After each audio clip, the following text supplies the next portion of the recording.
Greetings, brothers and sisters. So, Britney Spears, conservator, slams dad Jamie's finger pointing. You know, this dude, because he's been finger pointing at other people in the conservatorship, even though he's, not taking his care of his daughter. So I got a bunch of things to get to. Alec Baldwin goes after Trump again. He couldn't wait. And stuff with Ben Shapiro and Jesus and some other things. And so there are a number of Free Britney marches coming up. This is one of many Free Britney websites. This is the Free Britney Army. They've created an army to free Britney, and they have rallies in San Francisco, in Los Angeles. I mean, think about this. Like they're putting the truth community to shame. These Free Britney conspiracy theorists, these Free Britney truthers. Again, I don't believe in protests and marches. They don't work. They don't really have an effect. But look at how they're mobilizing Free Britney in L.A., in Manchester, England, in Salt Lake City, in London, UK, Washington, D.C. Most of these are happening today on July 14th. And so Free Britney rallies all over the place. Just think about what these people are upset about and what they're willing to go and do something about. Kansas City, San Antonio, Birmingham, UK. She's got her Compton shirt. She was a cheerleader in Compton, apparently. She's in Lansing, Michigan, and Brazil. They got something going on. New York City, and then Ohio. It's only virtual. Belgium and Brussels. It's a dual. Rally Relief in Los Angeles. This is another one in LA. In Oslo, Norway. Another virtual one in France. Chicago virtual. Las Vegas. New Orleans. San Diego. And these are ones that are happening in 4 days. Another one in Los Angeles. Then in Denver on the 24th. And Boston. And this is what these people care about. Here's the Free Britney 81,000 followers. This is one of many websites. It's an Instagram page. They got this going on. Tomorrow is another big day for Britney. Let's just hope that the judge, Pennywise, allows her to hire her own counsel without a guardian ad litem. We love you, Britney. Free Britney. This guy's got the inside dope on what needs to happen in the court. And they're all sharing this stuff. And there's this whole movement here. It is July 7th, 2021, and what a week it has been for the Free Britney movement. Exactly, the Free Britney movement getting it done. And people, and Ingham's flaws. It was like, that's not a reason to not start standing Jamie. So don't get. So this is actually happening. So think about this, right? With all the things going on in the world and our system imploding around us, the biggest energy here, I mean, the one with the most rallies and all this energy behind it, is the Free Britney movement. Like they're just putting it out there. And, Britney Spears is, I don't know, a okay singer. I mean, she's got not the best singing voice and kind of a weird dancer, but I guess she can dance, right? But she certainly isn't the best performer of all time. She's dumb. I mean, she's not intelligent. And she's obviously got huge psychological issues, and she's a broken person. She's been broken by being a Disney kid, being exploited by her family, by Hollywood, by the music industry, whatever, mind control, whatever, stuff going on. She is a broken person. She's been, in a situation, the conservatorship. I mean, she had that meltdown. I talked about that before. And she's been in this situation for 13 years. And she didn't speak up against it, even though she was forced to take birth control against her will. I mean, that's what she says now. They took her kids away and gave them to a complete dope, right? And so she is not a high functioning person. She's been on psychotropic meds, and she's never going to be a great person. She's never going to be a smart person. She doesn't have anything to offer in terms of she's just a broken has-been singer and dancer. And so best case scenario, she gets her money back, and who knows what that's going to entail. She gets off medications, and we don't know how that's going to affect her. It's not like when you're on medications for 13 years and you go off them, there's withdrawal, but there's also psychological effects from all that stuff. And so, there's no real hope for Britney. There's no happily ever after for Britney. And yet these people, with the world collapsing around us, are obsessed with this thing, because it means more than just Britney to them. It's about justice and, Dear Britney, you're so bold and ferocious and badass. I love you so much. You've been a part of my life since I was a kid. You're like family to me. Truly you are. You have said it yourself that you've been lied to and set up. You have never qualified for a probate conservatorship. You do not qualify under any circumstances for a conservatorship. And so, this is what these people are passionate about. And their passion far exceeds what we do here in the truth community. I mean, I've said over and over again, I don't believe the system can be fixed or should be fixed, but we're just 100% dependent on it. So there's issues there. But these people are, they think this is something, a cause they could champion. There she is with her kids that no longer, she doesn't have custody of them. There they are, I guess she visits with them once in a while. But, there's no positive outcome to the Free Britney movement or any of this stuff, right? Whether she's in or out of a conservatorship, she is a broken person, and she's never going to be, a healthy, functioning, high-functioning human being. And even if she was, it isn't going to make a difference, right? The Britney being free isn't going to affect anything, and the mainstream media and everybody's backing this thing now. And there's no, this is like the epitome of a nothing burger. So before we get to Alec Baldwin, I was, I started making this video last night, but this morning, Dems eye, big bill, Medicare expansion, climate fight, and child care. And so that is going to be a $3.5 trillion bill. Now, this is on top of, there's Chuck Schumer. Let's look at that other picture of him. There's Chuck Schumer come around the corner, creepy SF. This guy's just really creepy and really just such a tool.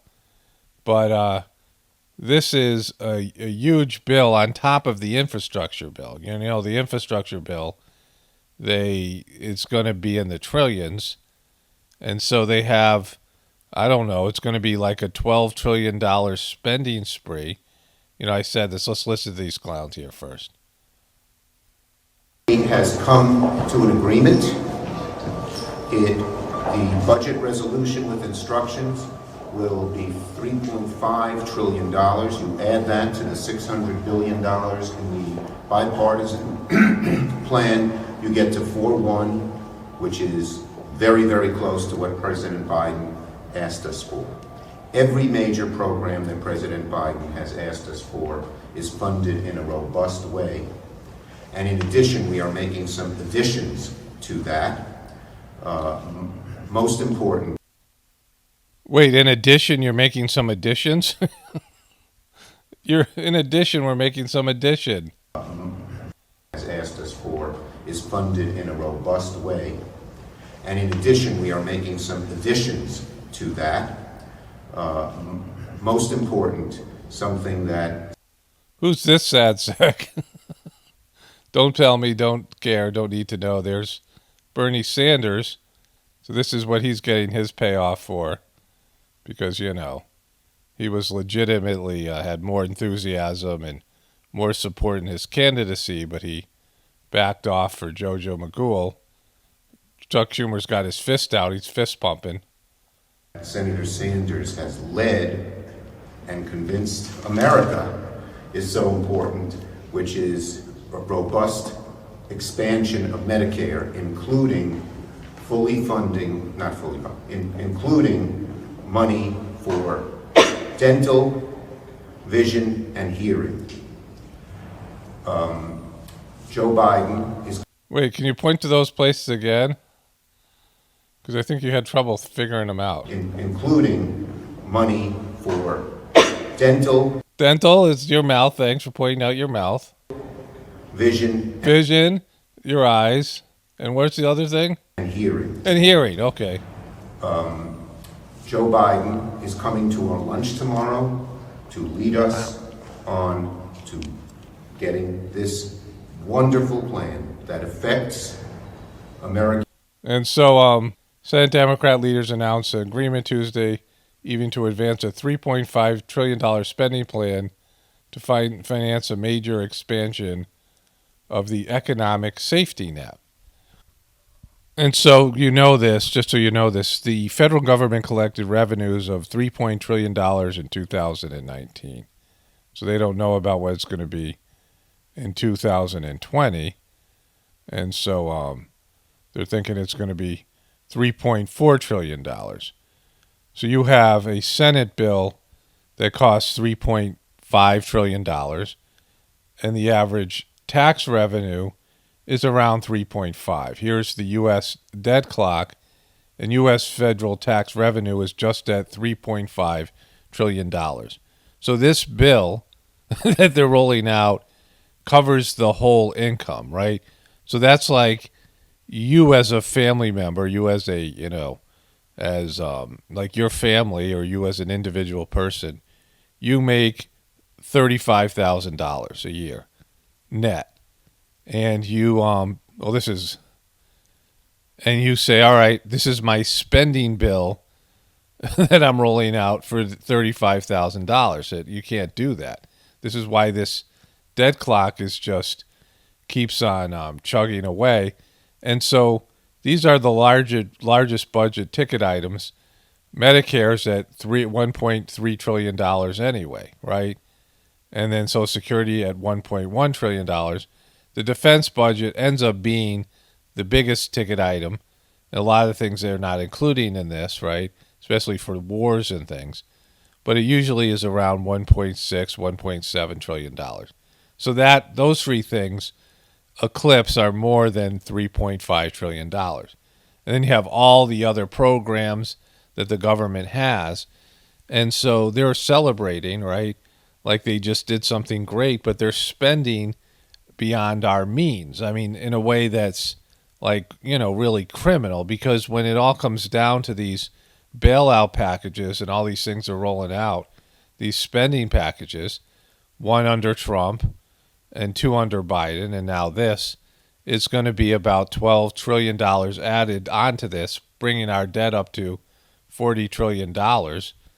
And so I said this, that whoever got elected, whatever crime, whatever criminal side got elected, because they both have a criminal mentality, but whether it was Biden or Trump, they were going to oversee the looting of what's left of America, right? The American wealth.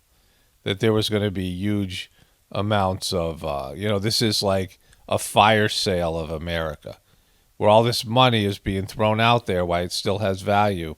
And then everyone's going to get a piece of this. Not everyone, but, people are going to get a piece of this, whatever it is. And Joe Biden gets to choose the people that get the biggest chunks of the fire sale of America, going out of business sale of America. And whatever you think about whatever else is going on, right, in terms of the United States, this is the indicator that America is, we're done. Like our economy, we're no longer going to be the number one economy. We're going to be like, there's going to be a huge devaluation of the dollar. Inflation like we've never seen.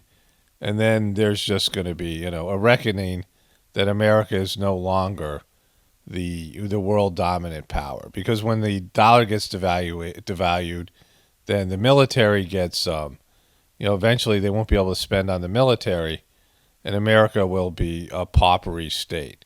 it will be one of the poorer countries in the world. And then this is why they're framing everything. All these other things that are happening are because of that. I'll come back to this. There's Alec, looking thoughtful. See, he's got the ducky lips thing here. And I pointed this out before, that his imitation of Trump, and I'm not going to go to it because I've showed you time and time again, he uses this ducky lips, if you've ever seen his Trump imitation, exaggerated ducky lips that he does himself, right? This expression is his Trump expression. So his imitation of Trump is just an exaggerated narcissistic version of his own mannerisms. He is Trump, right? He is his own version of Trump. Okay, you having a moment there, Alex? Should we come back? Should we come back later? Just watch this guy, play with himself. Look here, touch his face, touch his thing. I would go in my ear, put my hand. Okay, yeah, that's all right. I try to take the summer off with my family. Try not to work.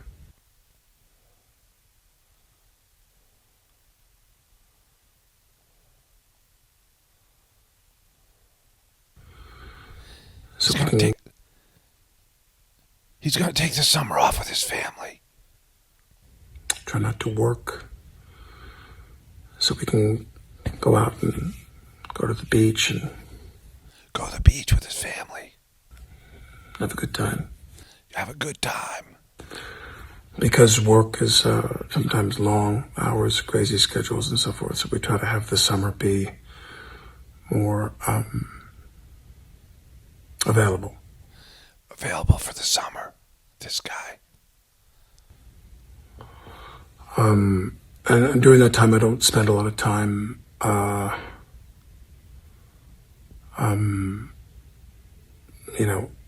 dogging every news story. I mean, I read the news and I watch the news every day. He gets his indoctrination from the news. But I only do the deep dive on something I think is interesting. He does deep dives into the news, into mainstream news. That's why he's such a wise man. Deep dives. I've been reading an article by Nicholas Niarchos about... That guy sucks. The mining of cobalt in the Congo. I'm sure many of you maybe who are seeing this might have seen this article. Yes, I've been really into mining cobalt in the Congo. It's the most trendy thing to read. Nicholas Niarchos. So I do the deep dive, as you might say, on things like that I think are really, really compelling. Exactly. Who doesn't do a deep dive on mining cobalt in the Congo? And informative and relate to. Really, really compelling and informative and relate to, the cobalt, which is involved in the manufacture of nearly all the batteries we use in smartphones. Yes, exactly. We need to get all the dirt on the cobalt industry. Maybe I could use some cobalt on my hair here, but... I think you should. Put a little cobalt. Anyway, but I do want to say, CPAC and Trump and all this constantly, like Trump is like... See, Alec did a good job, a better job than I thought he was going to do, of not continuing with his obsession with Trump. This guy was more obsessed with Trump than pretty much anybody. He imitated him, and he talked about him, and he thought about him constantly. He was, he was obsessed with him. But somehow, unlike the mainstream media, he was able to break free for a little bit. But he's back. It's like Freddy Krueger, it's like no matter what you hit him with, he just keeps coming. And it's like... You mean Trump is in your dreams? Trump is haunting your dreams? Which is not really true, because he just keeps coming for a certain group of people. And what occurred to me was the person, and I mean this from the bottom of my soul. He's going deep dive into the bottom of his soul. The person who emerges, who will lead the Republican Party away from Trump. Away.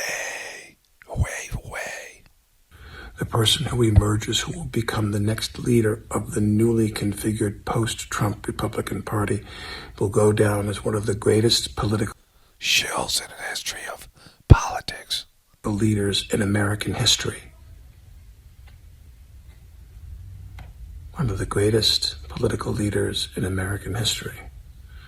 Who will be the Dorothy that will throw the water on the Wicked Witch of the West? And it's going to be you. And rid us of this situation. You mean Trump? Because the Republicans will never gain what they hope to gain, which is to lead a country. You know, the Democrats have come. The Democrats have moved. You know, Clinton was president, killed welfare as a concession to the politics of expedience when Gingrich was in charge of the House. You know, all these things. Democrats have moved to the center, have moved away from Bernie Sanders and exorbitant spending. As a party, Ocasio-Cortez is not the voice of the Democratic Party. She's one voice. She's a good voice. She's a good one. She's a good voice. But she's not the voice. She's not the voice. She's not the voice. Mainstream voice of the party, which has adjusted again and again and again. And the Republicans have gone the opposite way. Democrats have come toward the center. Republicans have gone further out into the right wing. Yeah, you're not watching the same movie as we are. Nutbagosphere. Nutbagosphere. The word I just said is nutbagosphere. Is it nutbagosphere? Can you say it again? Can we get a spelling? Can we get an origin of that word? Break it down like a spelling bee. The person who... He has these glitchy moments. Vanquishes Trump and wins over the hearts and minds of mainstream Republicans, who I still believe the majority of them are conservative in terms of taxes, regulations, military, don't want to defund the police, which is a terrible phrase, by the way. There's another... It's just terrible word for that. I think defund the police is not right. But that's another conversation. But the person... Let's go back to the cobalt thing. Who does that? The Republican man or woman that leads this party. Because we need two parties. I don't want the Democrats to run everything. I'm a Democrat. I prefer the Democrats.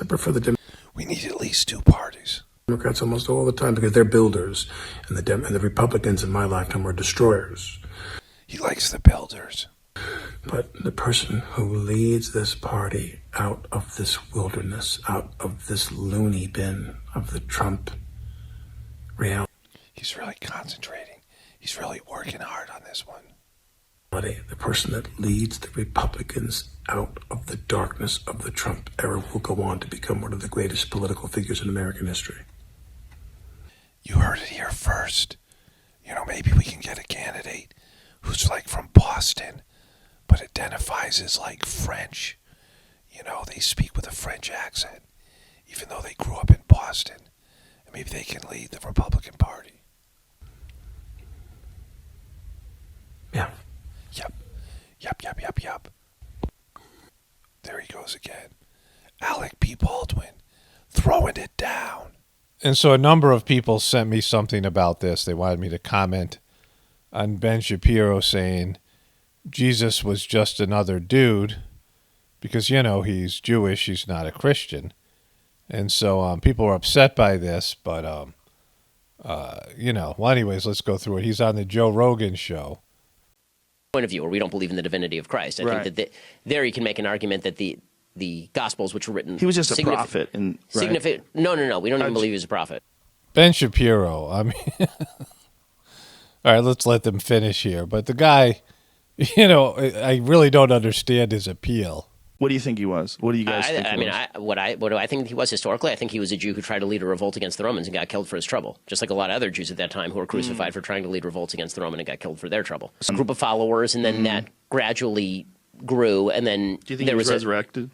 No, that's not a Jewish belief. Okay, I just want to check. Yeah, no, we're not into You're not we're not into miracle stories. No, that's No? no.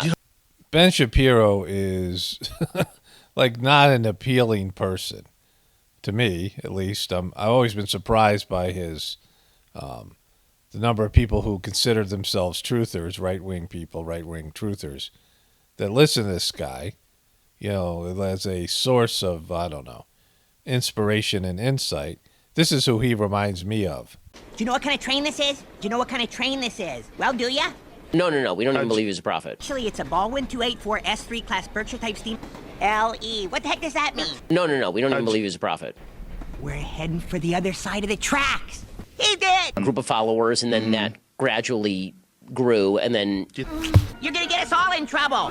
what do I think he was historically? I think he was a Jew who tried to lead a revolt against the Romans and got killed for his trouble, just like a lot of other Jews at that time who were crucified for trying to lead revolts against the Roman and got killed for their trouble. He's gonna throw her off the train. Yeah, he's gonna probably throw her right off the rear platform. There are similarities there, right? That really annoying kid from a movie that itself was annoying. A movie that was effed up when they were first trying that CGI, when they were trying to make real humans, like a CGI human. It was really creepy, and Tom Hanks was in that movie, and, you know, all of it. It was a creepy movie, and the most annoying character is a, you know, sort of a dead ringer for Ben Shapiro. So just think about that. The way that Ben Shapiro talks, you know, in a very, very like rodent-like way, where he is talking very quickly, very nervously, not calm. I mean, he's the kind of person you talk to at a party, and unless you're kind of goofing on him, and you're looking at somebody else, and they're like, "Oh yeah, this guy's a real character," right? You would want to walk away from him. I'd be like, I don't want to talk to this guy. I don't want to listen to him. Like, he's the energy that he's putting out there, nervous energy, you know, fear-based, aggressive in a very kind of weaselly way, right? Hostile. And so, you know, the other piece to Ben Shapiro, I want to get back to this thing on Jesus in a second, but I never got around to making a video about this. But Ben Shapiro went after that song WAP by Cardi B and Megan Thee Stallion. I don't know if I covered this or not, but it's hilarious. And so he went after this song, and there was a, you know, some lines in the song, you know, the P word, right? And it talked about, you know, needing a mop and a bucket to clean up, right? And so Ben Shapiro was confused by this, and he said, like, he wrote a post about this, and he said he went to his wife, who's a doctor, about, you know, wet P words, and she said, "Don't worry about it, dear." It's a medical condition. I saw this meme, you know, some meme that was going around that no one's owned themselves as much as Ben Shapiro, when he asked his wife about, you know, wet P word, and she said, "Don't worry about it, dear. It's a medical condition." Don't worry, you're never going to come into contact with that phenomenon. Even his wife, even Ben Shapiro's wife, she's telling him he doesn't have to worry about wet P word. And so, but what he said about his interpretation, or his religious interpretation of what Jesus was, there's no reason for any of you to be upset about it, because he does a different religion. See, what Christians need to understand, any religion, but I'm speaking specifically to Christians, is that your religion, any religion, is, you know, if you're going to get your information about the central figure in your religion and your religion itself, just like anything else, I mean, this is what the truth community is about. is to look into other sources, right? To look into the disgruntled, the oppressed people's side of the story. See, what you have is people are, I say this time and time again, people don't really confront the behavior when they themselves do it or their organization does it, right? Either you're against a behavior or you're not. And so what the truth community is about, which many of you, do your own research, do your own research. This is what has been said for years and became the mantra of the cubies who just sort of sponged into it, right? Is that there's the official story that's given by the government and the media, and we don't believe that story, or at least we are skeptical of it. And then we go and do our other research about alternative ways of looking at it. And then people form their own opinion of reality using their critical thinking skills. And yet you don't want to do that with your religion because, or like with your history, like what I covered yesterday with Christy Dome and this movement to teach only, the old time history where the founding fathers were all heroes and patriotic indoctrination history. That's not real history. Neither is the, new history they're trying to teach, the critical race theory. That's not real history either, right? You have to, look beyond your group, your subjective group's opinion of things, and look into other points of view. And that's what's happened with Christianity. You understand this, that you've formed your opinion on Jesus and the movement based in what you've been indoctrinated with by your religion. And I'm not undermining the religion and the good things that Christians have done or the divinity of Jesus. I'm not undermining any of those things. I'm not saying, those things aren't true. The divinity part, what Jesus accomplished spiritually. But the story that you're getting from your religion, and I got from, growing up as a Catholic, is going to be the best version of the story for you to stay in that religion.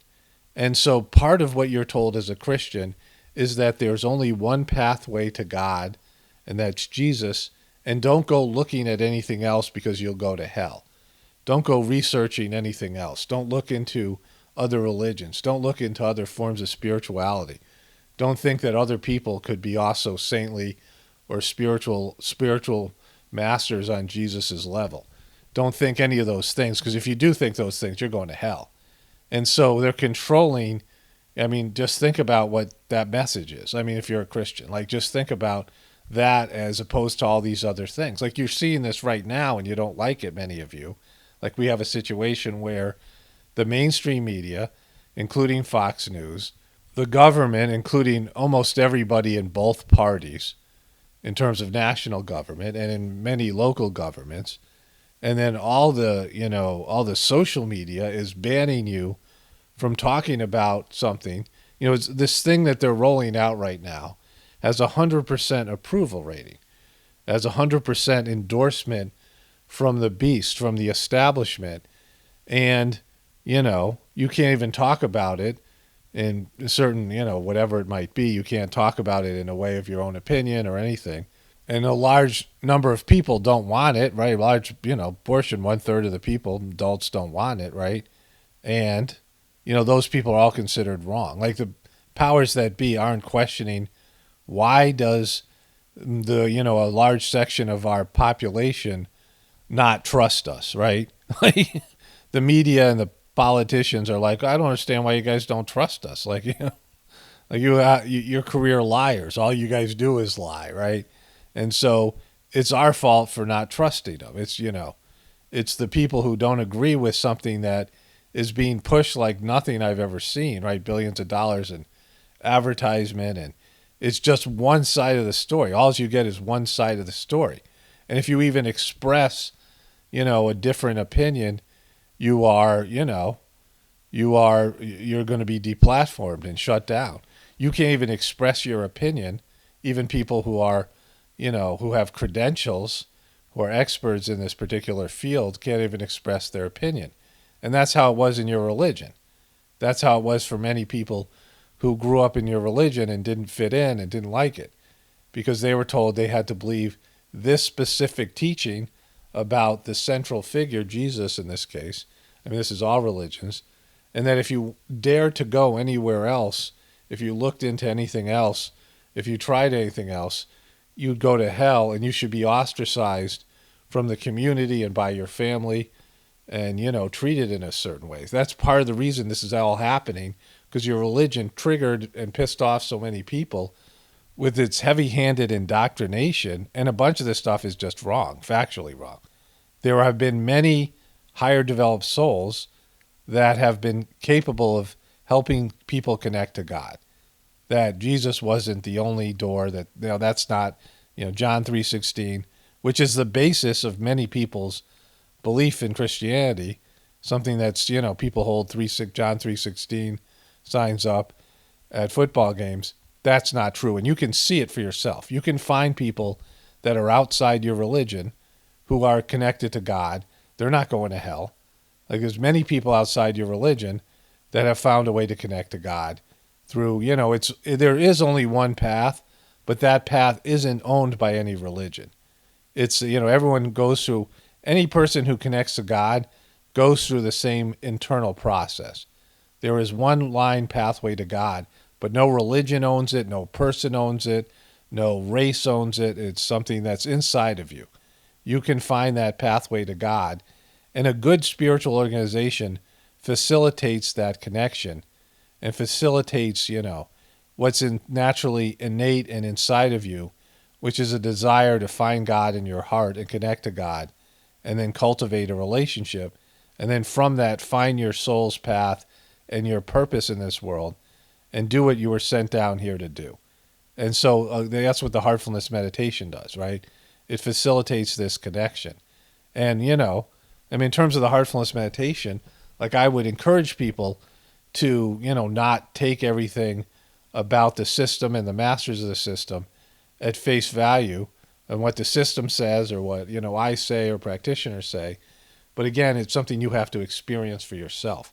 In fact, the fourth master, the current master and president of the system, Daji, in his videos that are on YouTube about introducing people, he had created this experiment, right? He asked people to look at it with a scientific mind and try to meditate without transmission, and then try with the transmission and see if you could feel a difference.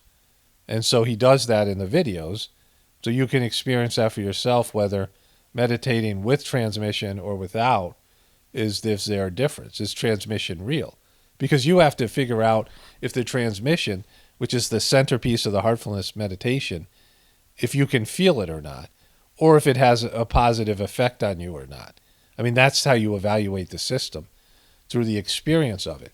Because if you can't feel the transmission, well, then why would you do it, right? And I'm not saying right off the bat. Sometimes people need some time for some cleaning and things.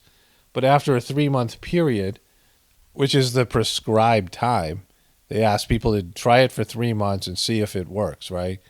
Note it in your diary, note it if, like, what you feel and how you've been sleeping, say, for example, when you do the cleaning, and evaluate the system and see if it works for you.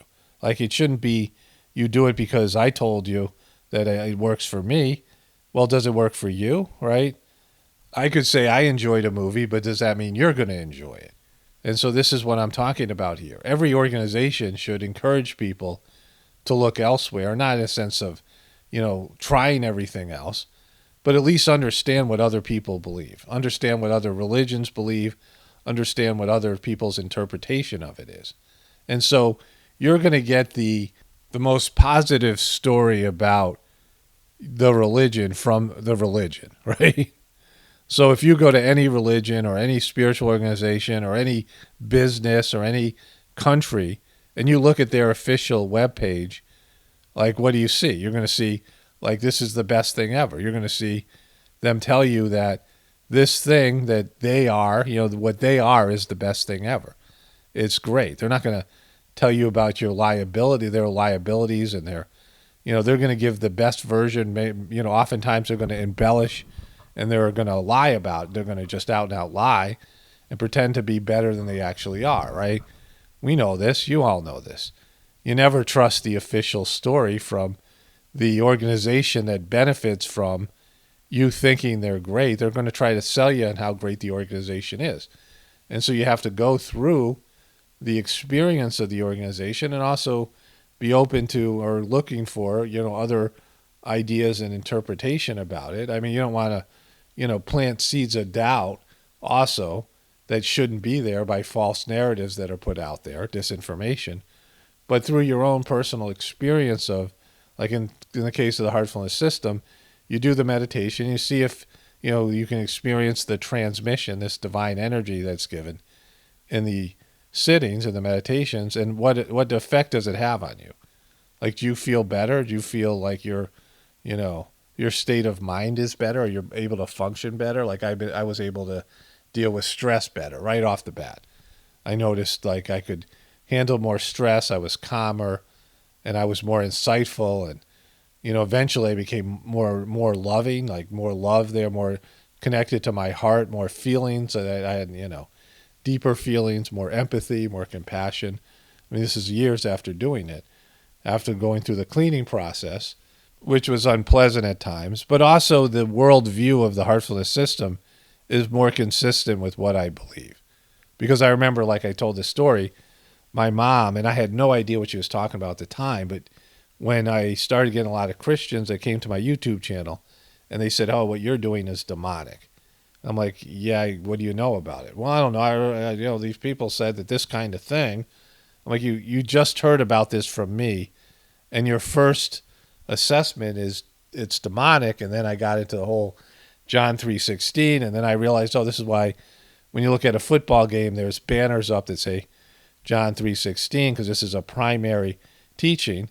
And then I remember my mom and I think we were in Ottawa, Canada, and there were some native peoples, and they had sort of a spiritual glow. I mean, you can see people who are radiant. The masters of the heartfulness system, when you see them in like real life, I mean, you can see it on the, you can feel it and see it a little bit on the videos, but we see them in real life, and there's just this aura, especially when they're really engaged in the spiritual gathering or they're working on people spiritually. There'll be this glow to them, right? You can see it in their skin even, and their, there's this light energy. When people say you're radiant, it means that the beauty that people see in you is coming from your soul, right? Like you can have good physical features, you can be a model, but you radiate beauty. You have this glow to you, right? When people are really experiencing love, if they have a really loving marriage, and the bride and the groom are just sort of glowing in their love, and the love of everyone can see their love, and they're witnessing the love, and you can see that there's this radiance, right? The bride's going to be in a fancy dress and get a lot of makeup, but as you see beauty in her eyes, is there a light in her eyes? Is there does the love between the two people getting married, is there a radiance there, right? You can see this in people, and so you can see it in people outside of your religious organization, and then you're like, well, those people also have a connection to God. And so, you can see it. And my mom saw it, and she said, I can't believe these people would go to hell. Like, she was doubting that teaching. Like, she could see it. She was saying, those people aren't going to hell. I can see that they're spiritual. I can see these are good, godly people, even though they're not Christian. And I was like, yeah, of course they're not. Like, well, what are you talking about? I didn't understand what she was saying. And then it became a piece of the puzzle when I started getting these negative comments about what I do from Christians. Because your organization is lying to you because they want you to not go somewhere else.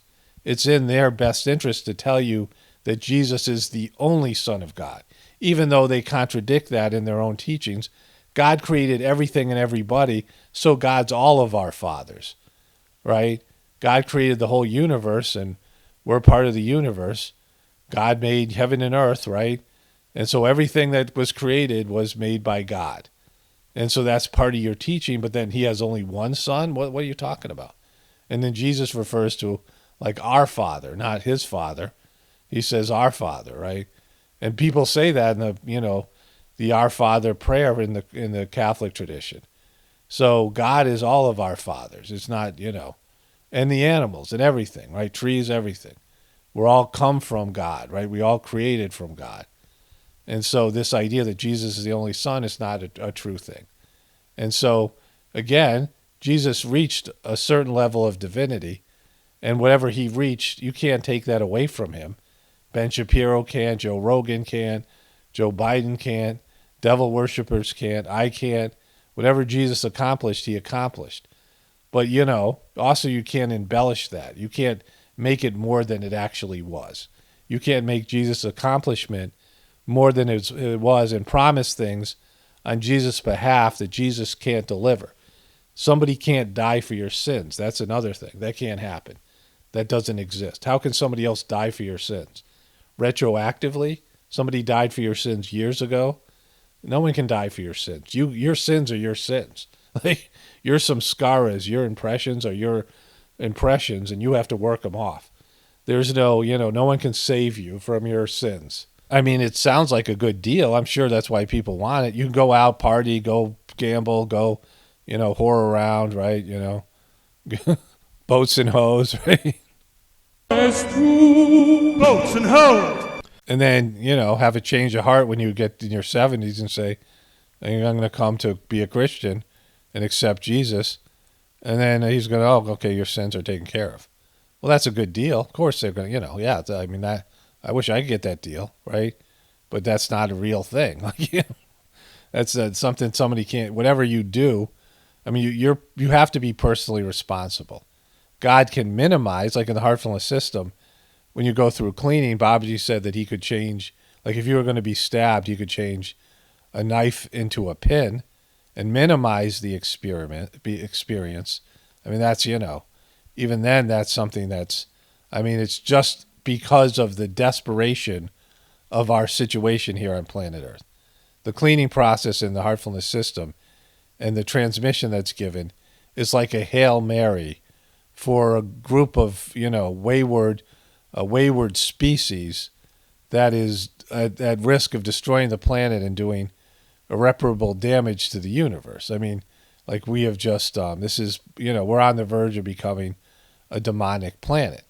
And so there has been, I don't want to say a bending of the rules, but something where there is a desperate need right now, and they are doing things that, in terms of the cleaning and the transmission of the heartfulness system, is a, last-ditch effort to pull humanity out of the abyss that we're presently trying to descend into. And so, with that even, but you can't die for your samskaras, your, whatever you do that's goes against the will of God, you have to pay for. You have to redeem yourself for. You can't, no one's going to save you. You can get help with it. God will help you. God will, give you what you need to redeem yourself, but you have to be willing to do the work. It's just that simple. There's, of course they're going to promise you, 70 virgins and a mule. These things that are promised by religions, because they, they're desperate to keep you, right? They know that, people are leaving in droves. Even now, young people don't even grow up with a religion. They're not even, their parents have left it, and they're not even, most of them don't even think about God and don't have even the bare basic teachings of God that they got from their religion. But religions are kindergartens, and they act as a middleman. They say to you, the ferryman that takes people across from the river Styx, don't pay the ferryman till you get to the other side, that they're the go-between between you and heaven, between you and God. And you don't get to God unless you endorse their religion. Of course they're going to say that. They're selfish, narcissistic, leaders have found a way to embolden their own position and line their pockets by, making promises and making things up that don't exist, right? Everyone has to figure that out for themselves. Like, look into alternative understandings like the one I'm giving you about these things. And you can connect to Jesus directly and figure out what Jesus actually was and what he accomplished and, and what else is out there, right? In the heartfulness system, Jesus is a part of it. Buddha is a part of it. Babaji intercommuned with Jesus and Buddha and Krishna and Muhammad, the four major religions. Plus he intercommuned with Swami Vivekananda, and they were all blessing him and helping him when he was creating what is now heartfulness. Everything that's been done in the past, and he was Patanjali, a great, yogi in a past existence. And the third master of the system, Master Charji who was Babaji's disciple, was also a disciple of Patanjali, and he was St. Paul, of the Christian tradition in a previous existence. In fact, many of the people who do the heartfulness system were either, disciples or followers of one, religion or another. And so they all, gain some level of spiritual evolution, myself included. We're connected to these other great spiritual souls in other lifetimes. It isn't a competition. Right now, people think of religions as competing with each other because they are. But the true essence of all those religions, the spiritual beings that created and inspired those religions, they're all working together. They are all, Krishna was, there with Jesus when Jesus was around. Krishna was, Vishnu outside and no longer on a physical plane of existence, but his spirit was with Jesus as Jesus was doing what he was doing in Israel, right? Jesus made a trip to India. And so these various higher developed souls were there with each other, were a part of these movements that came down. And they all are working together now with the heartfulness system because it is, and there'll be more things in the future. The whole point of our life is to connect to God and understand God's world and God's universe and, God's creation. That's why we incarnate into physical being, because we get a different perspective than we get when we're just a soul. That's why there's physical life, because there's a different understanding of divinity on the physical plane of existence. So that's why all of us experience it. And there's no one-off. It's a there's not one, thing, one movement, and that's it. Like the religions, why I say there's one-offs, right?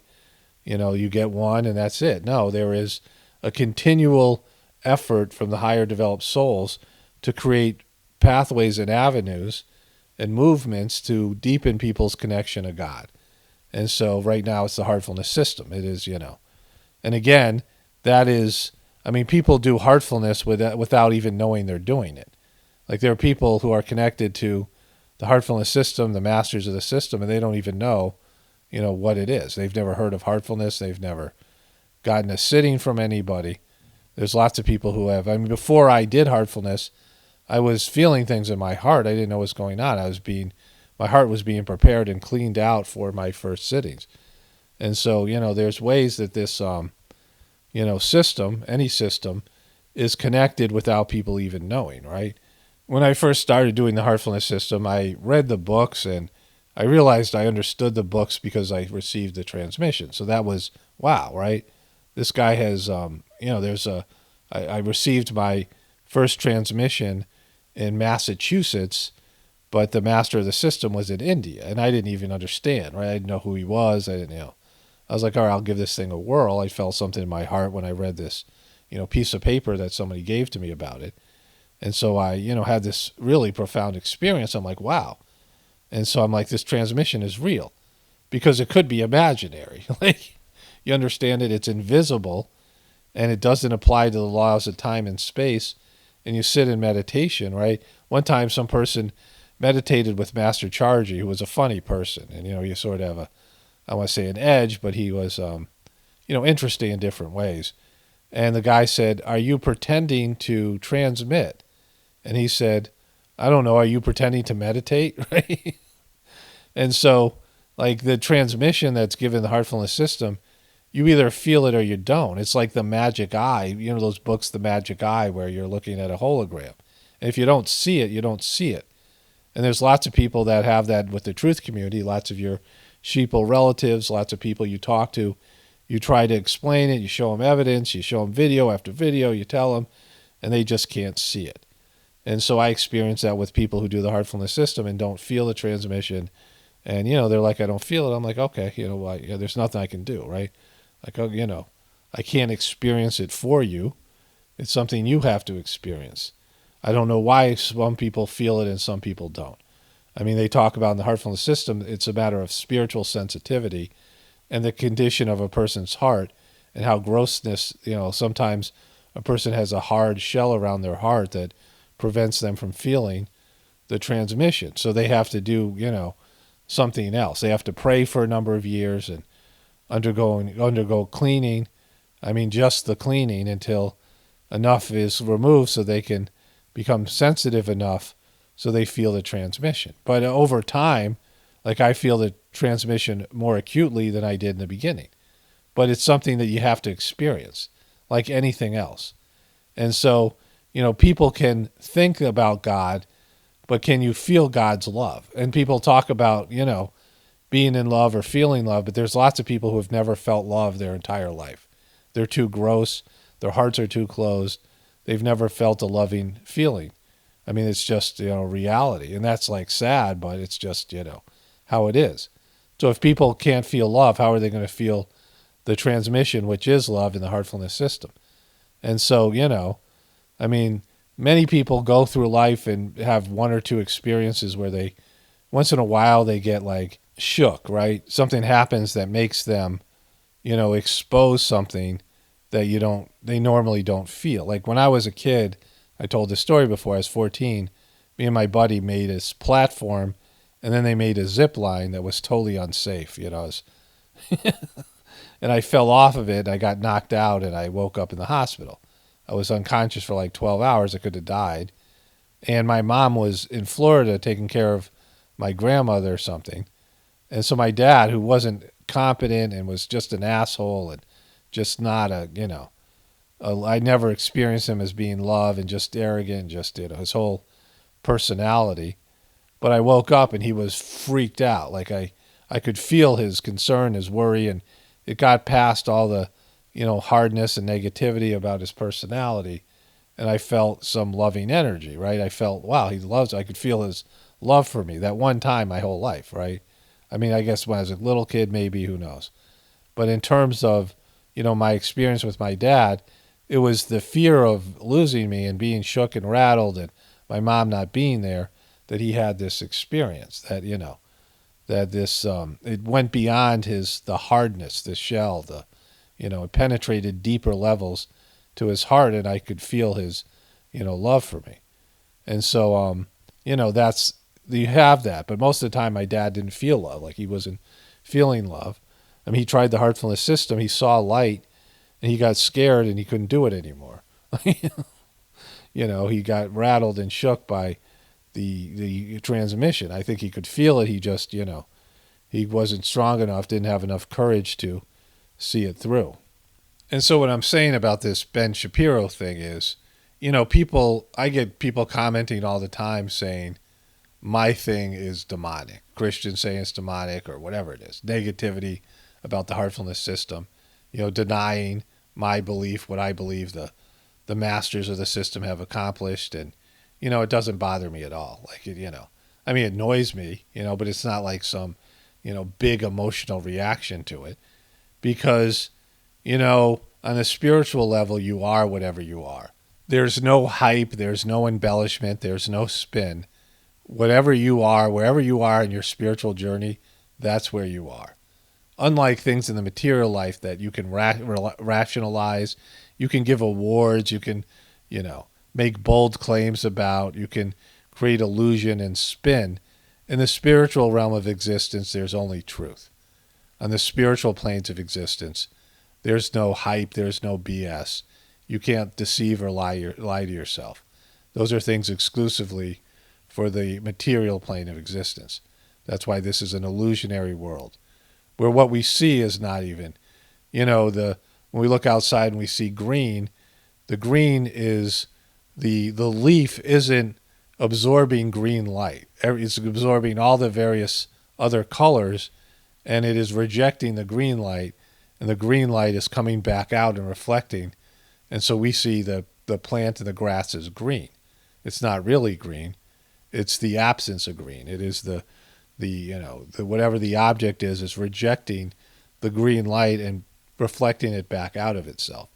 And so that's even illusionary. What we see is illusionary. Everything is an illusion, like even on a scientific level, not even, going into the subtle spiritual explanation, but on scientific level, lots of things are illusionary. Even science understands this. And then if you go to the spiritual level, it's even more so.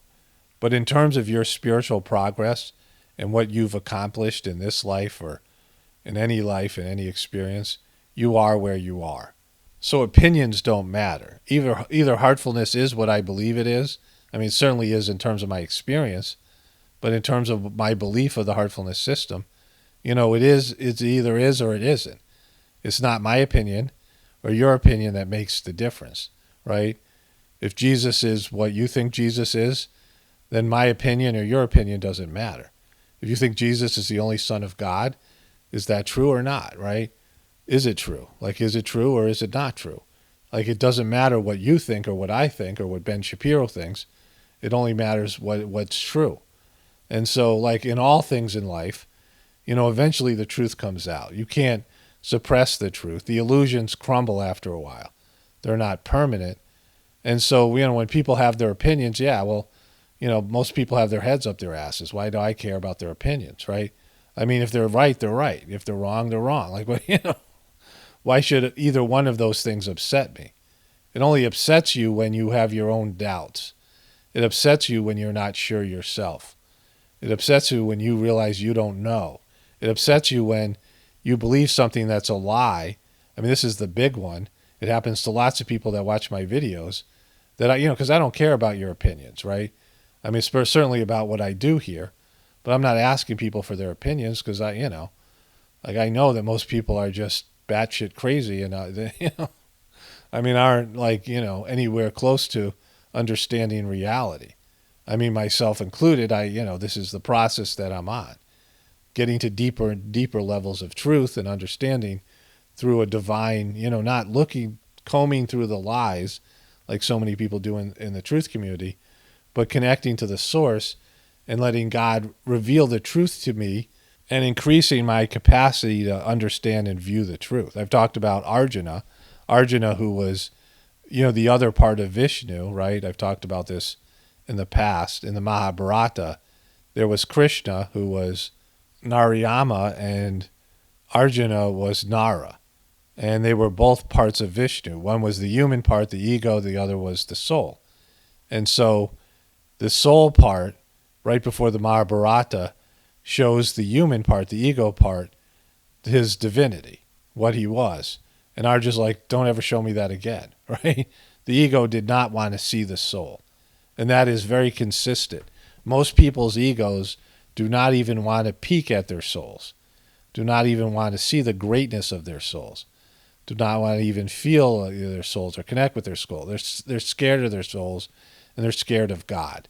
And even people who are religious, they want to believe in God, but they're like, they don't want to talk to God. They're scared of God, right? Master Charji talked about that about Christians. They don't want to talk to God. They want to talk to God's son. It's like the guy at work who he goes to the son, right? The son is part of the family business, and he goes, can you talk to your dad for me? Well, I'll bring you in. You can talk to him yourself. No, I don't want to talk to you. I don't want to talk to the boss. Can you go talk to the boss for me? This kind of thing. Because people are scared of seeing God. They're scared of seeing their souls. They're scared of seeing the truth. And so when they hear something that pricks that when they hear something that's truthful, that confronts a belief, an illusionary belief, a lie that they are attached to, a belief that they're, that's part of a fundamental building block of their system, they freak out, right? That's what happens. That's what, all this stuff is. People freak out about their illusion. And so this is, where we are, right? This is, where we are as a species. This is where we are on our evolutionary course, where we are completely deluding ourselves. I mean, this the lies.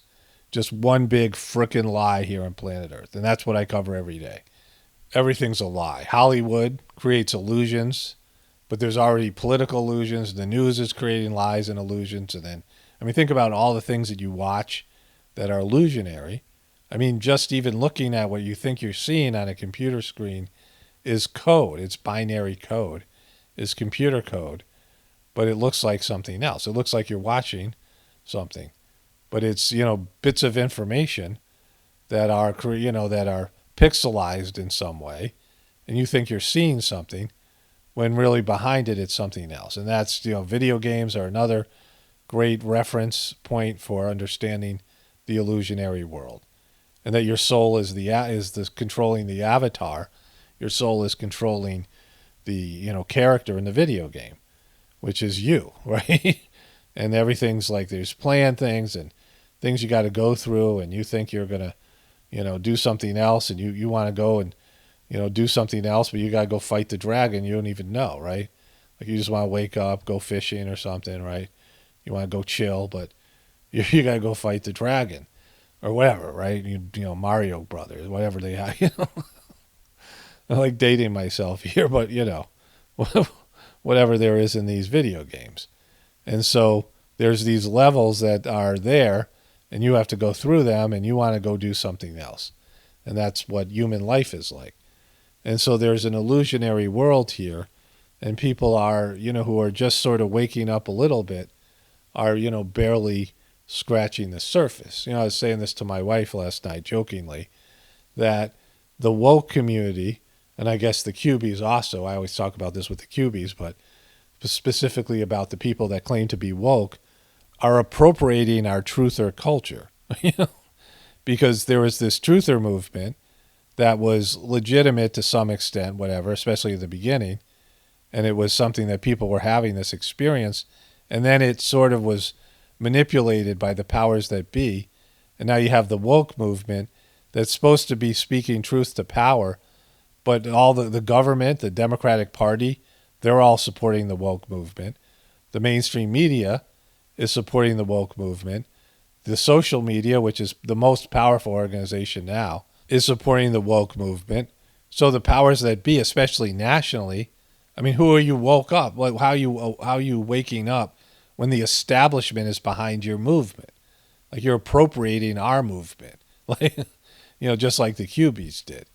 And so I mean, once something starts off organically, then it gets co-opted. It happens with religions and all these various organizations. And so once it gets co-opted, it loses its, essence, and it's perverted into, it's inverted into something demonic or satanic, money-oriented, and it doesn't have its true purpose anymore. And so, only spirituality will save this world. It's Paul Romano, definitely reporting from the Apocalypse and the Ascension. Everyone have a blessed day and be grateful.